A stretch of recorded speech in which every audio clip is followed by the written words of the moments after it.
Le marché voit rouge une nouvelle fois pour Novo Nordisk. Le cours de bourse a dévissé de plus de 20%. La cause, le management a anticipé l'earnings call de Q2 pour annoncer un nouvel abaissement des prévisions de vente 2025. Dans cette vidéo, je vais reprendre ce qui a été publié pour comprendre ce qui se passe exactement. Et dans un second temps, on va voir ce que ça implique en termes de valorisation. Parce qu'avec cette nouvelle baisse, Novo Nordisk se paye maintenant 14 fois ses free cash flow des 12 derniers mois, ce qui est faible pour une quality growth. Du point de vue de l'investisseur, est-ce qu'on penche davantage du côté de l'opportunité ou bien du piège? C'est ce qu'on va voir ensemble. Let's go! Dans leur communiqué de presse, ils racontent que à date et à taux de change constant, la croissance du revenu qu'ils anticipent pour 2025 se trouve entre 8 et 14%, là où ils prévoyaient entre 13 et 21% il y a 3 mois. Donc ça fait environ 6 points de pourcentage en moins, c'est pas rien. Et en termes de résultats opérationnels, ils prévoient maintenant une croissance comprise entre 10 et 16%, là où ils prévoyaient entre 16 et 24%. Donc là, idem, c'est environ 6 points en moins par rapport à mai dernier. En sachant que, avec la dépréciation du dollar face à la couronne danoise, ils s'attendent à avoir en plus un impact négatif de moins 4 points sur la croissance du revenu et de moins 7 points sur la croissance du résultat opérationnel. Alors, ils ont abaissé leur guidance parce qu'ils anticipent une croissance moins forte que prévu sur, premièrement, les ventes Wegovy sur le marché américain de l'anti-obésité, deuxièmement, les ventes d'Ozempic sur le marché américain du diabète, et troisièmement, ils anticipent une pénétration plus lente que prévu du Wegovy à l'international. Bon, pour ce qui est du Wegovy sur le marché US, le management avance deux raisons générales, entre guillemets. La première, c'est un marché dans son ensemble qui croît moins vite que ce qui était prévu. Et la deuxième, c'est la concurrence qui vient lui prendre des parts de marché. Et ils avancent également une raison spécifique qui concerne les versions dites composées de ces médicaments qui sont bien moins chères que les originaux et donc qui ont pour conséquence de freiner la pénétration du Wegovy sur le marché. Donc ces GLP-1 composés, ce sont des produits fabriqués directement par les pharmacies de préparation autorisées. Ces produits, ils contiennent la molécule de sémaglutide, mais ce ne sont pas les médicaments originaux. À la base, la FDA, ils avaient autorisé ça, premièrement, suite aux pénuries de GLP-1 entre 2022 et 2024, et deuxièmement, pour les besoins seulement de personnalisation pour des patients spécifiques. Mais ce que Novo dénonce dans son communiqué, c'est que les pharmacies, en fait, elles utilisent, je cite, le faux prétexte de la personnalisation pour fabriquer et vendre en masse ces versions composées qui sont souvent faites, toujours d'après Novo, à partir d'ingrédients importés non certifiés, ce qui permet bien sûr aux pharmacies de faire encore un peu plus leur beurre. Ce que dénonce Novo Nordisk, c'est que ce genre de pratique continue aux États-Unis et ce malgré la fin de la période de grâce accordée par la FDA.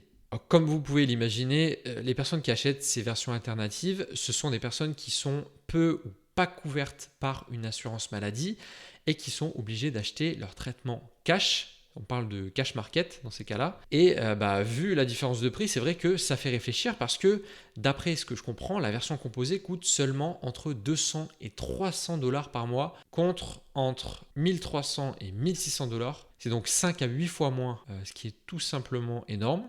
Et pour enrayer ce phénomène, Novo essaie de mettre la pression sur la FDA pour faire cesser ces pratiques. Et surtout, ils ont lancé en mars 2025 NovoCare Pharmacy pour proposer leur propre alternative. Donc ça, c'est à destination des personnes qui n'ont pas d'assurance maladie. Ils proposent un abonnement de seulement, entre guillemets, 500 dollars par mois pour recevoir du Wegovy, du vrai Wegovy. Alors ça reste cher, mais ça l'est 3 fois moins quand même que le traitement quand il est vendu dans le circuit classique.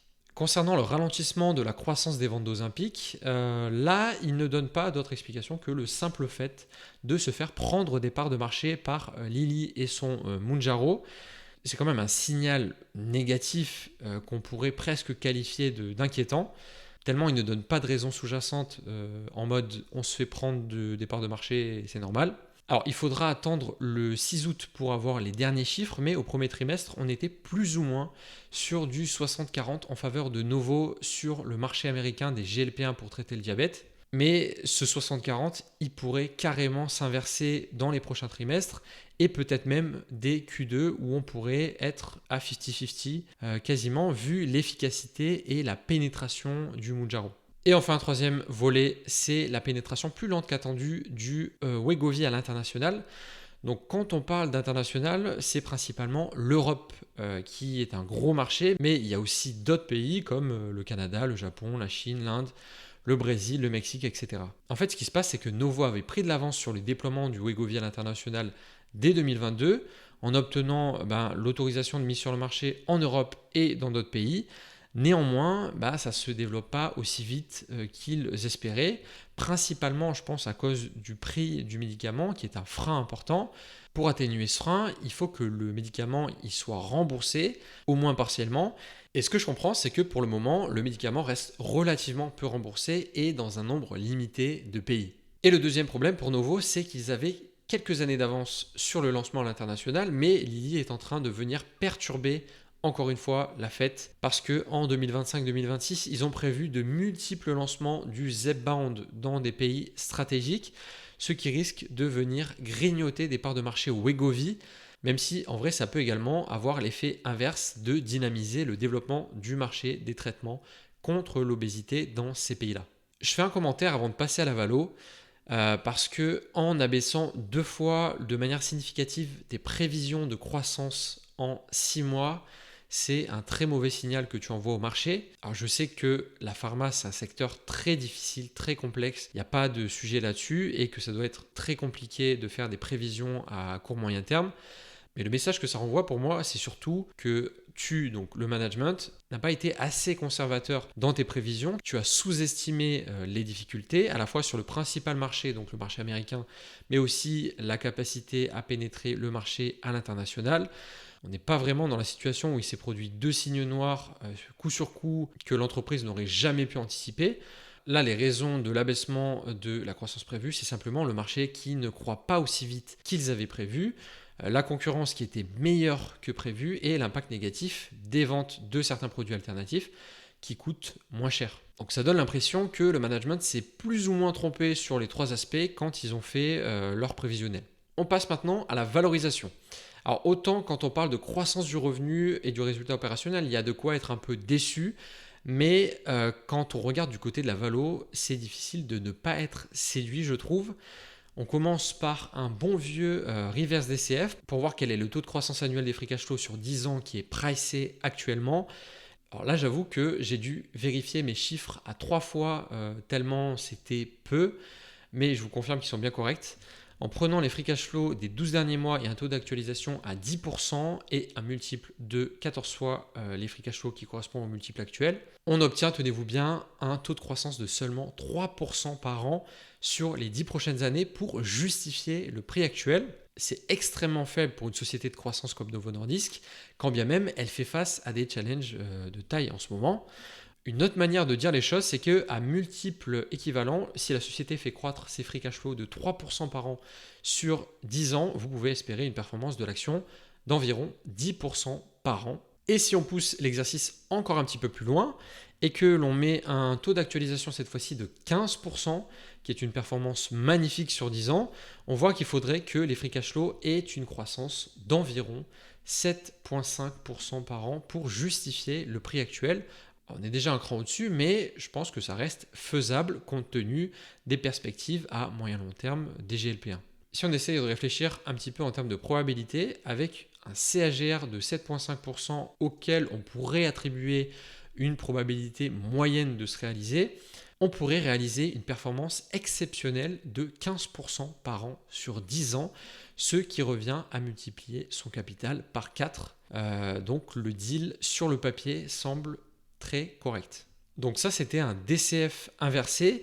Ici, on est sur une méthode différente pour essayer d'estimer la performance qu'on pourrait obtenir d'un investissement sur 10 ans. Elle est beaucoup plus simple parce qu'il n'y a pas la notion d'actualisation. Et en fait, c'est réduire la performance pour l'investisseur à 3 éléments. Un taux de croissance des free cash flow par action, plus le dividend yield, plus l'éventuelle expansion ou contraction du multiple. Donc très simple. Et là, ce qui est bien, c'est que j'ai mis le screen du tableau qu'on avait dans la vidéo que j'avais faite sur Novo le 27 juin dernier. Et donc, on peut observer une évolution vu que la société se paye encore moins cher aujourd'hui.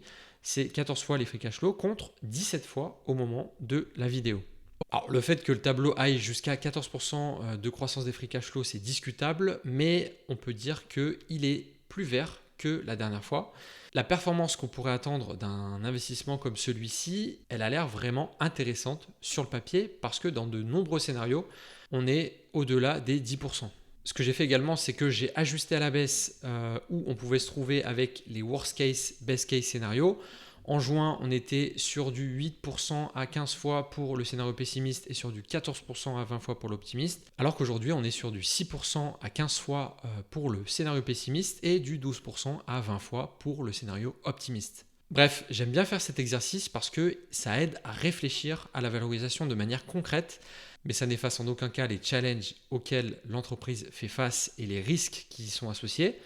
Même s'ils ont nommé un nouveau CEO qui a l'air beaucoup plus porté sur les aspects commerciaux, les problèmes qu'ils rencontrent ne vont pas disparaître pour autant, d'autant plus que certains risques qui sont en train de se matérialiser aujourd'hui, donc plus vite que prévu et de manière significative. Il y en a une partie qui se matérialise, mais il en reste quand même d'autres qui pourraient venir compliquer encore un peu plus la situation actuelle, comme par exemple l'autorisation de mise sur le marché pour une nouvelle molécule, développé par un concurrent américain par exemple, encore plus efficace pour la perte de poids et administrable par voie orale. Bref, si cette vidéo vous a apporté de la valeur, n'hésitez pas à mettre un like et à commenter. Merci d'avoir regardé en entier, on se dit à la prochaine, ciao.